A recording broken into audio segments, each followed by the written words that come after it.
90s ரீயூனியன்ல பாப்போம் நம்ம. அது ஒரு மாதிரி ஜாலியான கேங். அது ஒரு குரூப், அது ஒரு போன்ல ஒரு இதுவே இருக்கு. எப்படி சொல்றது, ஒரு கேங், ஒரு 73 ஒரு எவ்வளோ பீப்புள் அதுல இருக்காங்க. சோ நாங்க வந்து எல்லா பர்த்டேஸ்னாலும் அதுல ஒரு ரிமைண்டர் வரும், எல்லாருக்கும் பர்த்டே விஷஸ், ஹாய் என்ன எது புதுசா என்ன வந்திருக்கு, சும்மா ஒரு அப்டேட்ஸ் மாதிரி கொடுத்துக்கிறது. சரி இவ்வளவு நாள் ஆயிடுச்சு மீட் பண்ணி, எங்க மீட் பண்ணலாம் நெக்ஸ்ட் அப்படின்னு சொல்லி பிளான் பண்ணுவோம். கொஞ்சம் ஃப்ரீக்வெண்டா பாக்குறீங்களா? 23 22 எல்லாம் கூட பார்த்தோம் நாங்க அந்த குரூப் வந்து. அதெல்லாம் பாக்குறோம். நாங்கெல்லாம் வந்து எப்படி சொல்றது, எங்களுக்குள்ள வந்து என்ன சொல்றது, அந்த காம்படிஷன் அப்பெல்லாம் அந்த மாதிரி எல்லாம் எதுவுமே கிடையாது. நாங்க ஒரு 10 பேர் ஒரு செட்ல இருந்தோம்னா கூட 10 பேரும் வந்து ஒரே ரூம்ல தான் உட்காந்து பேசிட்டு இருப்போம்.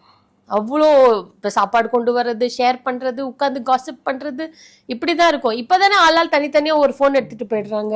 அப்படிலாம் இல்லை, நாங்கெல்லாம் ஒரு கேங் அந்த டைம்ல. அது சோ அப்படி ஒரு கோல்டன் டேஸ் அது இல்லையா? திருப்பியும் பாக்குறது சந்தோஷம் கொடுக்குது எல்லாரையும் பாக்குறது. சோ நாங்க மீட் பண்ணும்போது கூட நாங்க இப்பவும் அப்படிதான் இருக்கோம். நாங்க யாருமே வந்து நாங்க வேற லெவல்ல இருக்கோம், நீங்க ஒண்ணுமே இல்லை அப்படின்லாம் நாங்க பாக்குறதே இல்லை. நம்ம வந்து அப்ப எப்படி இருந்தோமே அது அப்படிதான் இப்போ.